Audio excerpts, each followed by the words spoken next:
My name is Lena Caraway, and I'm 30 years old. Competence is a quiet instrument. You only notice it when someone plays off key. I built my life on muted precision, deadlines that land on time, budgets that balance to the cent, a work calendar with little green check marks marching like good soldiers. I wanted love to hum in the same key, steady, respectful, no stunts. Micah loved a stunt. He texted me at 1:06 p.m. on a Tuesday, right as I was proofing numbers for a quarterly deck. Micah, 28. Lena, I think I need a break. I need space to figure out what I want. No contact for at least a month. Please respect this boundary. The spreadsheet squares blurred into a white ocean. I scrolled up through our morning. His selfies from the gym, a busy day babe gif, the casual nothing of a couple that thinks tomorrow is a given. I knew it wasn't out of nowhere. Not exactly. He'd been different since his 10-year high school reunion. Late nights, phone glued to his palm, that protective tilt of the screen when I walked by. If you were generous, you'd call it privacy. If you were honest, you'd call it the usual signs. I typed and deleted 3 drafts before sending the only sentence that wouldn't embarrass me later. Me. Okay, if that's what you need. The dots appeared, disappeared, appeared again. Micah. That's it? You're not going to fight for us? I stared at the bubbles. The word fight had a sour taste. Me. You asked for no contact. I'm respecting that. Micah. I expected more emotion from you. This is why we need a break. Me. You literally just asked me to respect your boundary. Micah. Whatever. 1 month. No contact. No texts, calls, or social. Nothing. Understood? Me. Understood. He moved out with theater. A dramatic fold of hoodies into a duffel, a sigh that wanted witnesses, a key. Left on the counter like a ring in a movie. He said he'd be at a friend's, probably Marlin's, maybe crashing a few nights with people you don't know. I didn't ask which people. I made tea. I fed the sourdough starter. I changed the locks. The first 3 days were quiet, in the way pain is quiet, tight, disciplined, without the luxury of noise. I obeyed the rules to the letter. Removed him from close friends. Muted his stories. No calls, no texts, no ceremonial scrolling to hurt myself. On day 4, I saw it without meaning to. My coworker Erin slid her phone across the table at lunch, eyes wide so I didn't miss the headline. Micah's story. A wine bar, dim lights, golden glassware, and a familiar brunette shoulder leaning into his frame. The caption, reconnecting with old friends.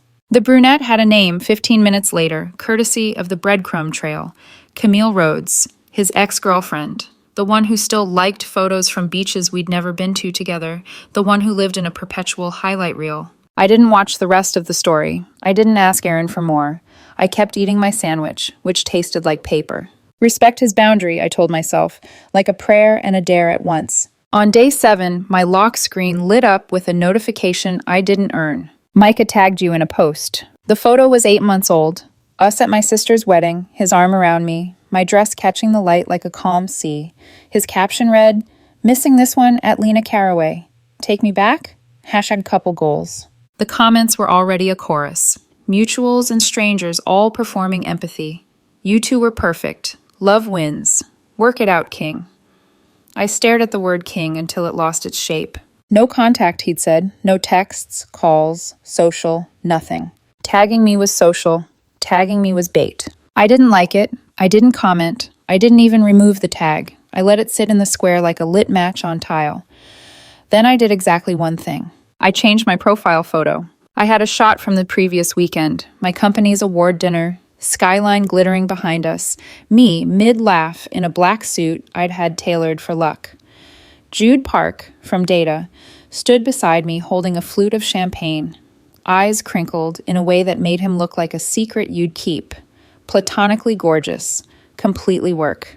The new profile picture didn't include that context. I posted with the caption, "An evening well spent." That was all. The first call came at 47 minutes, then another, and another. 17 missed in the first hour, 23 texts piling up like receipts. Highlights, if you can call them that. Who is he? You moved on already? It's been a week. This is manipulation. We're on a break, not broken up.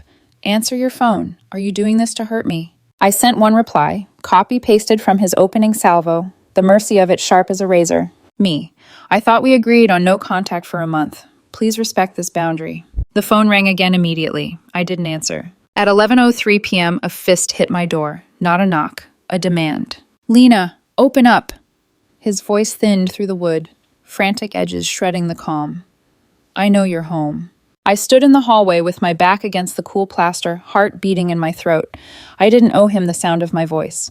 No contact means no contact, I said through the door. The words kept me upright. This is petty, Micah snapped. Who is he? Respecting your boundary isn't petty, I said, and heard my own steadiness like a stranger's voice. Also, you know what you did, tagging me on a public post after demanding silence. He tried his key. It clicked uselessly against the new lock. You changed the locks? You moved out. I'm staying with Marlon temporarily. During the no-contact break you requested, which you are currently violating. Footsteps in the hall. Mrs. Park from 2B, who never missed a chance to monitor security, called, Keep it down or I'm calling the cops. Micah exhaled like a tire. Lena, he said, softer, coaxing. Don't do this. You know I didn't mean... You meant it enough to write it down. Silence. Then the rustle of retreat. The elevator's arrival chiming its polite bell. I waited 3 minutes after the doors slid shut before I unclenched my hands. Half moons of nail pressed into my palm. I washed my face, brushed my teeth, and put my phone in a drawer like a sleeping animal. Day 8 arrived with a set of small choices. Coffee instead of tea, flats instead of heels. I didn't open Instagram, but screenshots found me anyway. Erin, Marissa, even my sister forwarding what they knew I didn't want to see. Micah's thirst traps, gym mirror selfies, captions aimed like darts. Feeling myself. Healing era. Boundaries are love. He watched his own metrics with monk-level devotion. I didn't take the bait. I didn't even look at the hook. On day 10, a new follower popped up in the small sliver of social apps I hadn't muted. At fitness/Mike 2024, a too shiny avatar, 0 posts, followed 50 accounts in 10 minutes, including mine. The handle watched all my stories within 60 seconds of the ones I posted for work. DataViz wins, office plants that refuse to die, a joke about our coffee's commitment to mediocrity. I blocked it without ceremony. On day 11, Micah posted a beach photo. In it, half a woman's face hovered at the edge of the frame, a familiar shade of lipstick and approving smile. The caption read, Some things never change. Camille, Marissa texted me, unprompted. He wants you to choke on it. Me, I'm not swallowing anything he serves. Also, she added, your new profile picture is art. Who's the tux? Me, Jude, coworker. We talked about dogs and data models. That's all. Camille is having a field day in his DMs, Marissa wrote. She's convinced your photo means you're engaged. Me, we lasted 3 years without policing each other's phones.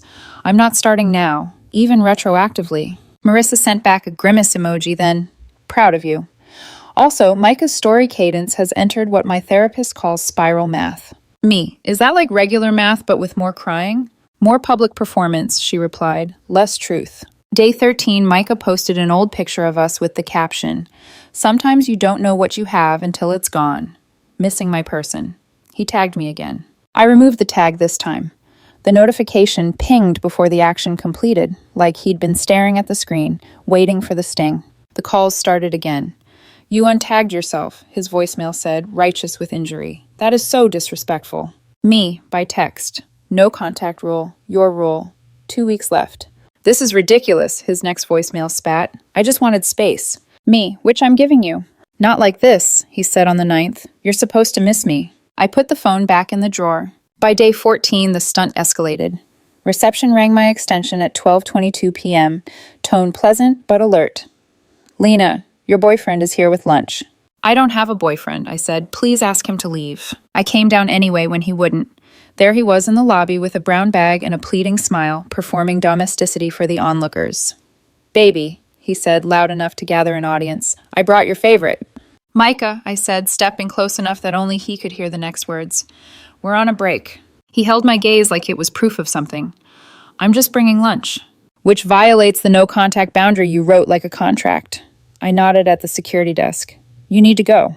Jude walked by on his way back from a client call and blinked at the tableau. Oh, he said, because Jude didn't do drama. Is everything okay? Micah's eyes cut to him like a blade. This the guy from the photo? Jude lifted his palms. Coworker. Unlike, I said evenly, showing up at someone's workplace uninvited. Security escorted Micah out when the lunch theatrics turned to accusations. HR called me in after. Language gentle but firm. Is this going to be an ongoing issue? I showed them the texts, the post tags, the boundary he wrote and broke in the same breath. They nodded. If he returns, we'll have to ban him from the premises. Understood. That evening, the chorus expanded. His mother, his sister, mutual friends who suddenly remembered my number. Just talk to him. He's not himself. Camille is a passing cloud. You two are the sky. I pasted the same sentence in reply to all of them. He requested no contact until date. I'm respecting his wishes. The quiet I wanted didn't come, but something steadier arrived, a spine made of rules, even if I hadn't written them. I went to bed with the phone in the drawer and the door locked. Somewhere across the city, a camera watched Micah compose a story he'd pretend to believe. In 14 more days, we'd both learn who was actually listening.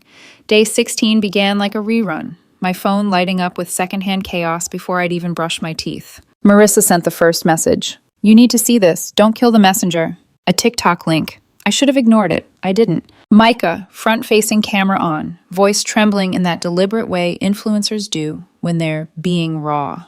When you set boundaries and someone weaponizes them against you, he said, looking everywhere but the lens, it's emotional abuse and we don't talk about it enough. He didn't name me. He didn't have to. The comments did the arithmetic. Wait, isn't this about Lena?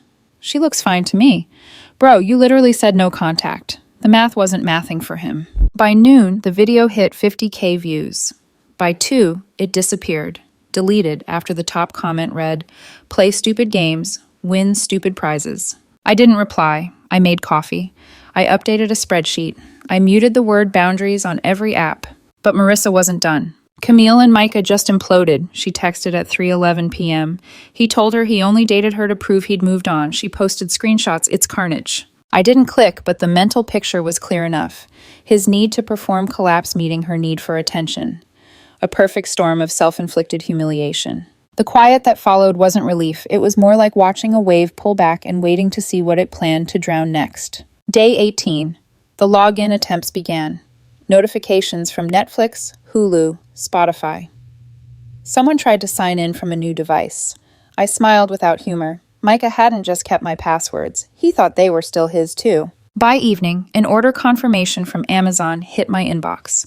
$500 worth of wireless earbuds and kitchen gadgets sent to an address I recognized. Marlin's. I'd already removed all payment methods except an expired card. The order canceled itself. Petty, preventative accounting. The same instinct that once made him call me uptight. You're the only person who makes Excel feel like a religion, he'd joked once. You're the only person who treats chaos like a love language, I'd answered. I changed the rest of my passwords one by one. Every click felt like sealing a window before a storm. Day 20. Micah tried sincerity again. A carousel post. Captioned essay length. I know I said I needed space, but that was a mistake. I was scared of how serious we were getting. This break made me realize you're my person, Lena. I'm ready to come home. He tagged me, again. The comments weren't kind this time. Sis, delete this. She's literally thriving. Therapy before reconciliation. I still didn't respond. But I did one thing. I updated my relationship status to single. That's when the phone turned into a fire alarm. 47 calls in an hour. The voicemails came like chapters. Angry Micah, you can't just decide we're over. Sad Micah, I miss you, I can't sleep. Bargaining. Micah, I'll forgive you for that guy if you take me back. Scared Micah, you're going to regret this. I didn't answer any. Day 23, 9:08 p.m. Marissa again. He's staying with Camille's ex now. Apparently he can't afford rent. Also, Camille posted a healing-era TikTok at brunch. They deserve each other, I typed back. They're not together, she corrected. She says he's too dramatic for her mental health. I laughed out loud. Quiet, disbelieving laughter that felt like a release valve. Micah had wanted to make me jealous with Camille. Now Camille was his karma in heels. Day 25, my phone rang with a different name. His mother. Lena, honey, can you please just talk to him? He's miserable. He wanted a break, I said. He found it. He quit his job, she whispered, as if confessing a crime. He says he's focusing on self-discovery. I closed my eyes. Then I hope he finds himself somewhere far from my Wi-Fi. She sighed the way mothers do when they realize their sons aren't victims, just architects of their own ruin. By week 4, the sympathy machine sputtered out. Friends stopped forwarding his posts. Camille blocked him after he subtweeted her for betraying the healing process. Micah's last play was a post about being in a dark place.